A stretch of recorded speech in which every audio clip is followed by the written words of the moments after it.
Hey everybody, it's Jason. This is Bryce. Welcome back to In the Bay, episode number 9. Happy New Year to you, Bryce. Thank you. Happy Ha- New Year to you as well. Happy New Year to all of you. Did you have a good Christmas? Yeah, it was a good little break. Yeah. Yeah. Yeah. Nice.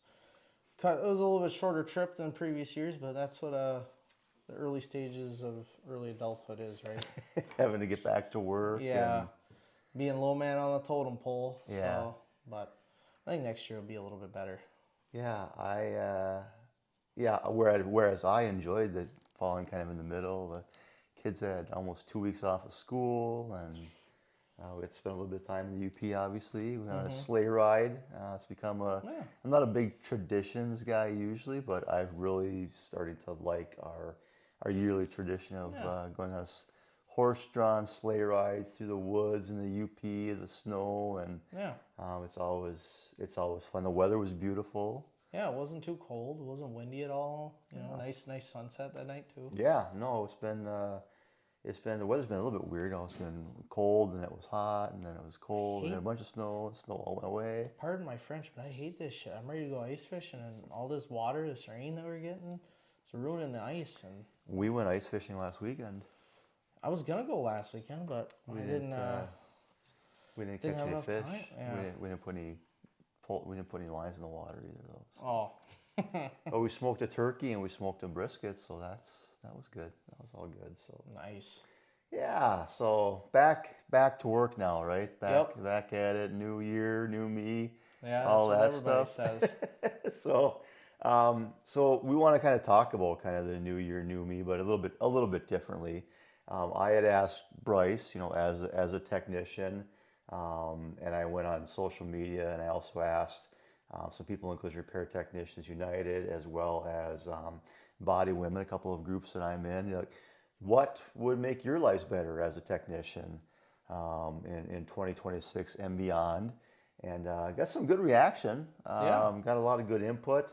I was also happy with the types of input and the level of input, and it wasn't bashing too much or anything. They were good, respectful answers, and Yeah. hopefully for shop owners that are watching, I would really love it if you would kind of listen to some of this because these are your technicians talking. These are things that they need that would make their lives better, which in turn, It's gonna make you more money. make you more money.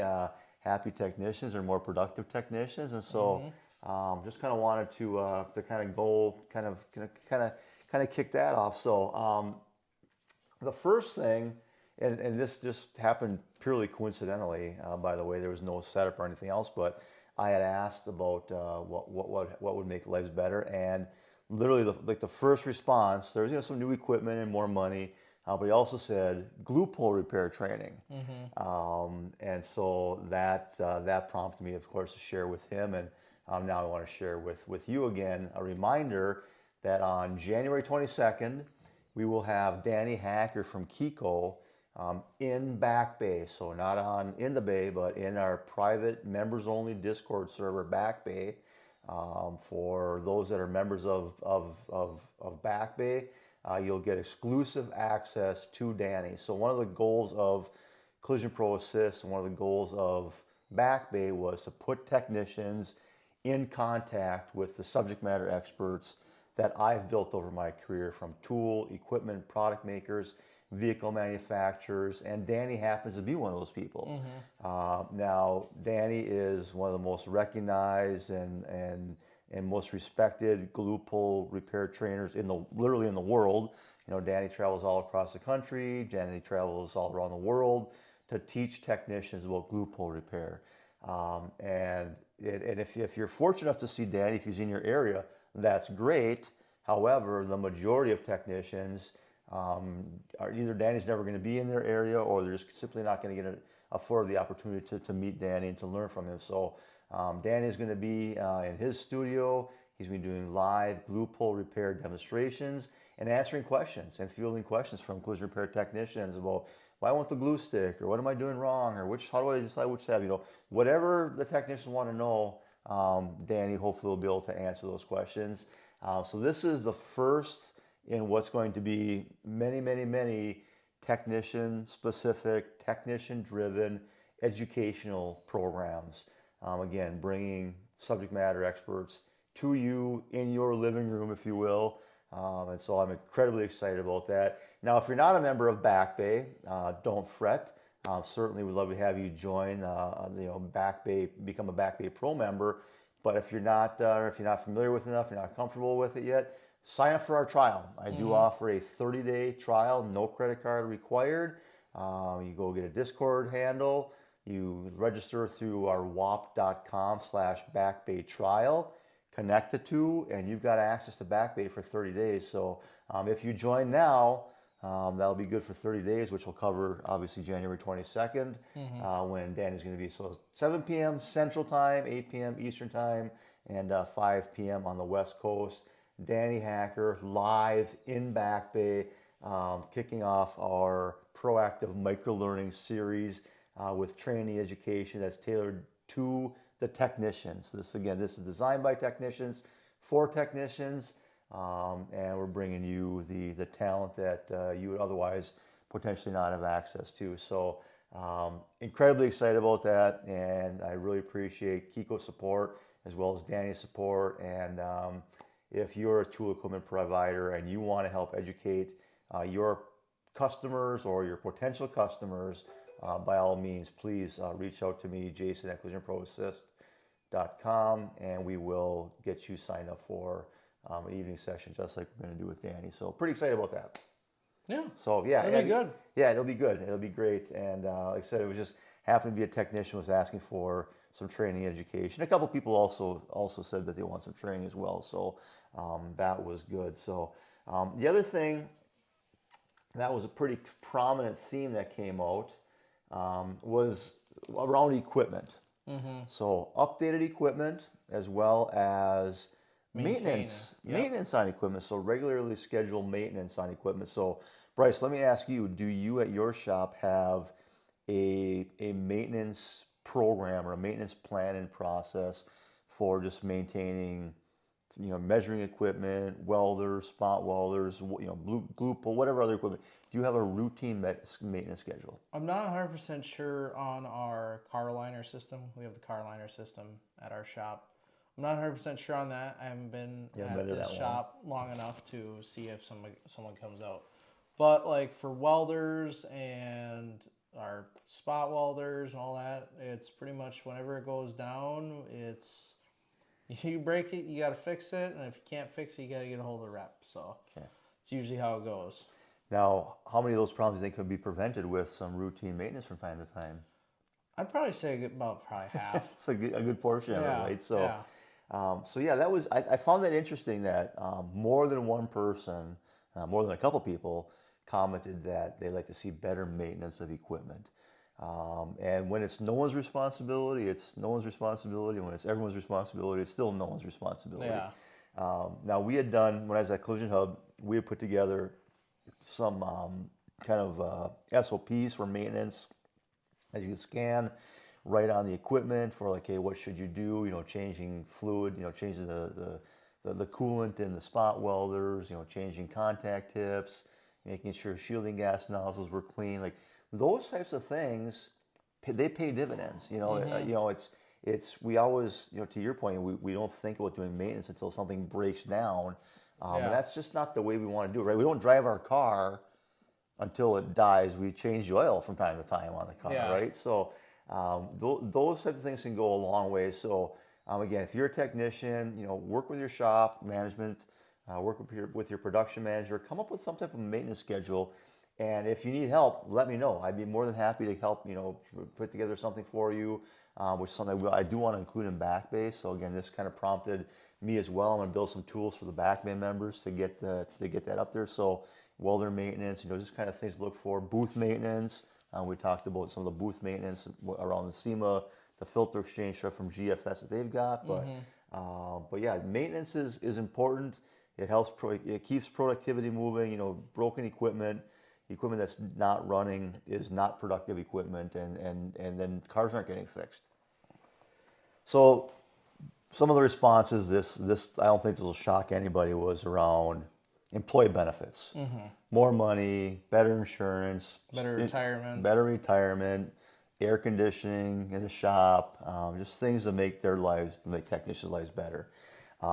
And I get that. And health insurance is expensive, Very. very expensive.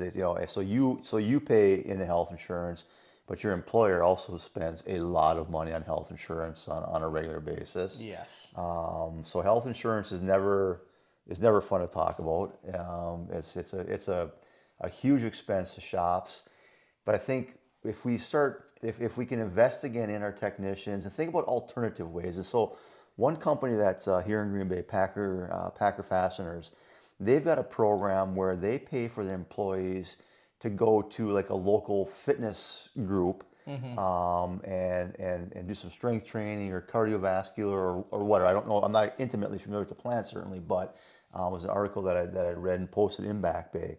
But their approach and what they found is by, again, investing a smaller amount of money kind of upfront and getting healthier employees, that the employees are healthier, so they're missing fewer days of work, they're more productive.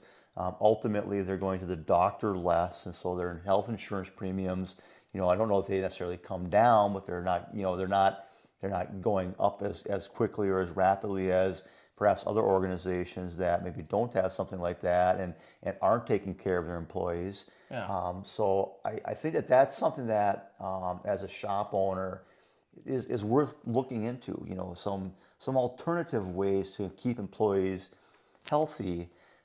Same thing with air conditioning, right? Even in Wisconsin, it can get pretty warm in the summertime when you're in a shop. It's not that it's the heat; it's the humidity. It's a Midwest jungle in the summer. Midwest jungle. Yeah, that's the best way I can explain it. It's no fun, especially when pretty much all the states around here in the Midwest have lakes next to them, and in the summer it's just a recipe for disaster. Yeah, when I would go to Arkansas and do some work in the shop at Collision Hub too in the summertime when it's ridiculous outside, like it's miserable. And you don't want to work, and so because you don't want to work because you are so miserable, again you're less productive. So again, making an investment. Again, I know air conditioning isn't cheap. No. But again, like from a ROI standpoint, by making that investment and having happier, healthier employees, they're more productive. And same thing with, we're going to talk a little bit more about equipment as well. Like by investing in tools and equipment and again taking care of our technicians, they're the ones that are fixing cars. They're the ones that are making the money for the shop. And by investing in them, they become more productive, which means again, you as a shop owner can be more, bring in more revenue and share in that. And it just, I wish we would rethink about things, and instead of looking at some of the things as an expense, look at them as an investment. There's enough studies out there, enough data out there to show there is a return on it. Like, let's take care of our technicians that take care of us as shop owners, and then we all win. We're all happier, and I would love to see something. Now, if your organization, and again, we don't want to talk about the name of the company that you work for, but if your organization were to invest in a program like that would incentivize you by giving you a membership to, you got a couple local fitness things right down the road from you, like Western Racket and Fitness and the YMCA. Like, would you take advantage of a program like that? Yeah, because it's something I don't have to spend money on. For the longest time when I was at my last place, obviously I'm getting a little bit busier, so I haven't been to the gym in a while. But when I was at my old job, I would pay for a gym membership, and $25 a month over 12 months, and that ain't cheap. I mean, you don't think about it. It's just $20 here, $20 there. Well, that's where the majority of your money goes. Yeah.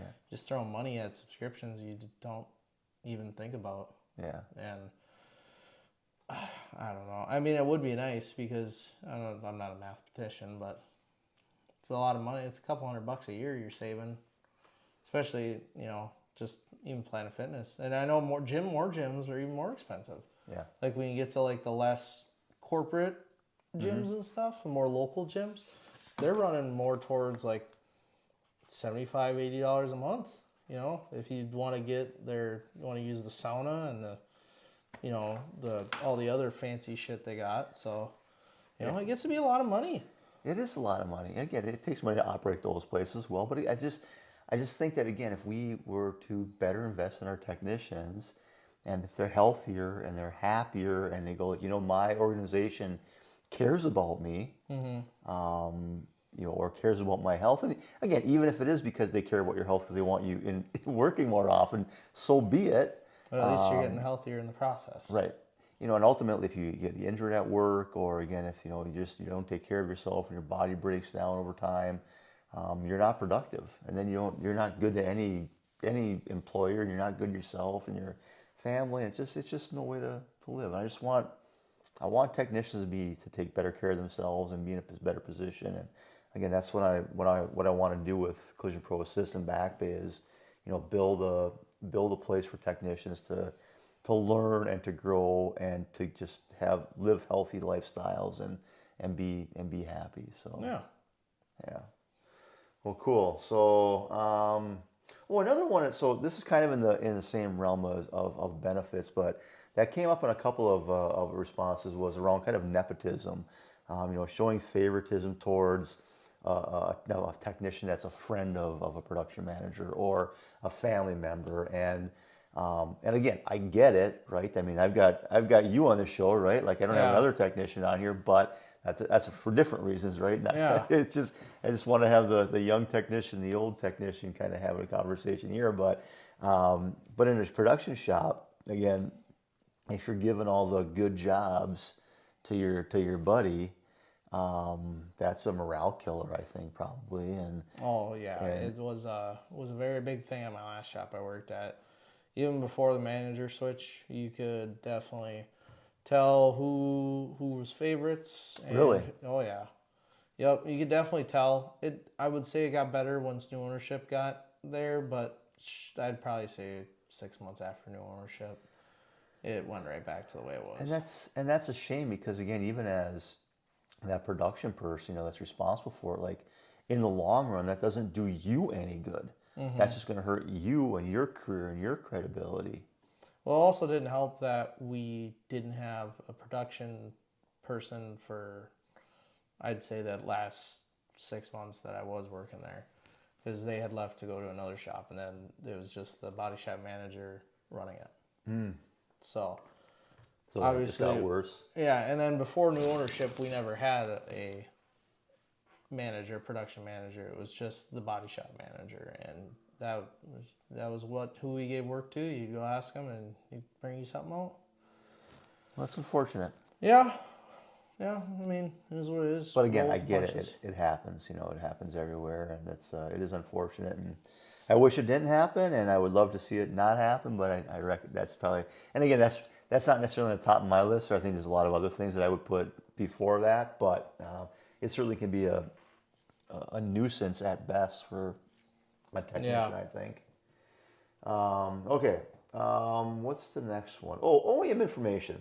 So again, I had a number of responses around OEM information, and I want to talk a little bit about access as a technician to OEM information, and I want to talk about that in relationship to an employee benefit from a pay standpoint. And before we hit record today, Bryce and I were having a conversation about that, and maybe we can kind of recap that and have another conversation about it. But so there were a number of technicians that said, like, I want better access to OEM information, and I don't disagree. Again, as a shop owner, as a production manager, if your technicians don't have the OEM procedures, whether that's directly from the OEM or whether that's from all data or another source that repurposes that information, you're doing everybody a disservice. You're doing your technicians a disservice.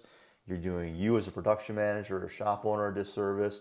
You're certainly doing your customer a disservice. Mm-hmm. And I think one of the challenges, so even if so that's problem number one, is there just isn't enough access to the information. And then when they do have access to the information, It's not very good. it's not always the best. And we were talking about there was one of the people that responded was is if the OEMs would have more pictures in there. Yeah, I was saying to Jason that now this isn't a shot on everybody in the industry, but a lot of people in the industry are hands-on workers and learners. Okay, we don't want to sit there and read a bunch of jargon on a piece of paper. We want to see how it's done, so we know how it's done, how to do it. We don't want to sit there and read for half an hour and barely get any information. We want to see how it's done. Yeah, it's you've got procedures written by service engineers that do read and write and are mathematicians, for a living, and then you've got technicians who are kinesthetic learners, that are visual learners. Reading that, there's a disconnect there. Massive. One of the recommendations was to have step-by-step pictures of it, which does a couple of different things. One, it gives you a clear picture of what the procedure should be. It also gives that vehicle manufacturer some true insight into what's good and what's bad about their design and can make improvements. The unfortunate part about that is the vehicle manufacturers simply don't have the numbers of people to be able to do that. And that same person that made that suggestion said, well, maybe we could do something in Back Bay where we could have technicians kind of document that, which I think is a great idea. It's a very good idea. I don't know that we necessarily want to have those like all over the place and having technicians work in there, but I think we could take that information and then go to a vehicle manufacturer and say, hey, does this work for you? And then we can start kind of building out. Again, that's a massive project. Because then you're talking about every single car, a quarter panel on every car, an inner pillar on every car. You're talking about every single thing, and that's going to take a lot of time. But it also took a lot of time to get where we are today. Exactly. Rome wasn't built in a day, as they say, right? And so, and all these OEM procedures, there's tens of thousands of pages. Well, those tens of thousands of pages came from somewhere. That all started with nothing. And so that's just an idea that, again, this is just is brand new, I think, but I think there might be something there. I just don't know. It's what they call crowdsourcing. So it's a bit crowdsourcing, but at the same time, there might be some huge benefits to it, I think.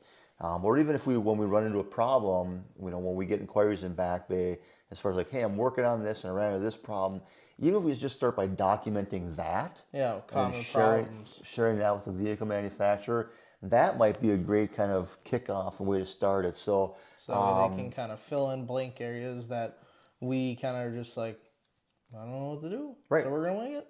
Yep. So these are our dreams and aspirations, right? So whether they're practical or not is irrelevant. But again, I think there might be something there. So I think that'd be really cool. But we'll see what that looks like. But anyways, so let's go back to talk a little bit about the OEM information a little bit more. So the point that I was trying to make to Bryce, and here's where we kind of got into a little bit of I don't want to say a debate, but a conversation. But and there's I don't think that I think I've mentioned this before. Like, I'm not a big fan of flat rate. That's not the pay style that I prefer, because I believe that flat rate opens the door for cutting corners and not doing things the proper way. Whereas having OEM information, if I'm a flat rate technician, every minute I spend looking up procedures is a minute that I'm not working on the car. Yeah. And so I would, again, there were some comments in here about, having A techs as salary and B and C techs, having an aspirational process. So, some type of a salary with a bonus structure built into it, I believe then allows, that technician is, what, I'm going to take some time. I'm going to read the procedure. I'm going to make sure I've got all the necessary tools, equipment, products, materials, everything's laid out. I've read the product sheets. I'm going in. I've got a game plan. I know what I'm doing on here. Bryce's counter was, as a flat rate technician, I would like to be able to log that same 60 minutes, 90 minutes, and get my flat rate pay for that. Because we all know there's hacks out there. There's some people that are hacks out there, but not every tech's a hack. And I think that'd be a great way to, I don't want to say reward, but reward's the best thing I can think of right now. Kind of reward your work for trying to do better work. Yeah. You're sitting there for, an hour or so just trying to figure out OEM information and understand it. You should get paid for that. You should get paid. And obviously getting paid is a completely different conversation, but Yeah, which will be a bit of a segue into our next conversation, yeah, I think, too. But and so again, we both agree that the OEM information is paramount to a proper repair, and we want things to be done properly. We just have a different approach of how we would get there, I yeah, guess. So, I just, regardless, and again, making that investment and giving your technicians access to the OEM information wherever you get that from, the car gets repaired properly more frequently. The customer's happier because the car's been repaired, more properly, more frequently. They're just the benefits far outweigh it. And again, it's not that much money to get the subscriptions, the OEMs, the all data to whatever. It's a way to do business the right way and to fix cars the right way. yeah. I think also too, I'd say personally, I think it's kind of a rough thing, but the fact that not a lot of people know how to work on cars as much anymore, and the fact that they're becoming basically a giant computer. So people, like, you want to give them a better, how do I want to put this, a better quality repair, and you want to show them, because you can show them what the procedure is, like everything that you did essentially. Yeah, so a bit of a documentation without overwhelming, just Yeah. giving them some assurance that Their car was repaired correctly. fair enough. That's where I was Yeah. going with it. Yeah. Yeah, I mean, people have talked about, well, do I do a printout with the measurements? Well, they're never gonna know what that is. Well, again, it doesn't matter that they know what it is. It matters that they see that you did Are giving something them with the it, I think, information, a little yes. bit. So Because a lot of people have no idea. They just are like, all right, I'm dropping the keys off. I'll come pick it up on this date. yeah, yeah, which more people are getting a little bit more savvy around that, which I think is what we're going to talk about in a future show. I was looking at a report that came out that has some interesting findings in it. We're not going to talk about that tonight, but I think maybe the next episode we kind of tackle that and kind of have a conversation about where we see things going. So a little bit of a teaser that I didn't even know we were going to actually do. So Yeah. but Surprise. surprise, yeah. So. And so then the last one that I want to touch on was not necessarily around the technicians themselves, but training education for estimators and blueprinters and whatever else, so that the work that the technician is doing is better. That we've captured all the non-included operations, that we've done all the other accessory operations. So if I disconnect and reconnect the battery, I may have to initialize different things, like making sure that we're capturing all it, because it all has to be done. It's a matter of whether or not we're going to get paid for it, or if we're going to be doing it for free. And so negotiations is one that kept coming up, as far as, and that was our conversation around the flat rate technician getting paid to do research. I was like, well, you guys complain already today that you're not getting paid for everything you're doing. Now you want to tack on a couple of hours of research and have that, that's good luck with that, right? Yeah. Again, it's necessary. We agree on that, yeah. but it's just a matter of what that process looks like. So estimators and estimator training and negotiations are areas that, again, I think that shop owners should be looking at, production managers should be looking at. I'm going to be working on a presentation for production managers that aren't as involved, that maybe don't have a collision repair background, around what to look for in welds. Like those types of things are important, as to make sure that that we're producing good work. If I don't know what I'm looking at, I can't really effectively monitor that and measure it. But yeah, so there's a lot about, again, estimator training and negotiation training. So there's a ton of sources for that. Certainly, my former employer, Collision Hub, has got some great information on estimating. Larry does a fantastic C20 group in estimating. Chris has got a negotiation class that's wonderful. So I would definitely look to Collision Hub for some estimator training. There's other sources out there as well, but again, maybe I'm a little bit biased, but I do believe that Collision Hub probably has the best estimator and negotiation training that's out there. So, and it's pretty cheap. And again, that's an investment. It's not an expense. It's you making an investment in your business to have, again, if you've got better estimates, technicians that are getting paid to do everything, including the non-included operations, and cars are more, repaired properly. So all you focus on is new equipment, better health plans. Yep. OEM information. Yep. Some negotiation, and air conditioning. Yep. And then we'll all be in a better place. We're on the way there. We are on the way there. Anything else? No, I think Nothing else dawned on you as we were sitting here about any other wishes for 2026 and beyond? Well, you already know my one wish is, not having to fight insurance companies, but we're not going to get into that topic. So yeah, well, we already talked about that with negotiations. Yeah. That's part of it. And again, I've got a perspective that doesn't align with yours necessarily, but that's okay too. Yeah. So, all right. Well, as always, if you're struggling with your mental health or contemplating suicide or some self-harm, please pick up the phone, dial 988, text 988, or visit 988lifeline.org. You matter, you're important, and we want you to be successful and happy and thrive. So please, 988 if you need that. So until next time, we'll see you later. Yeah.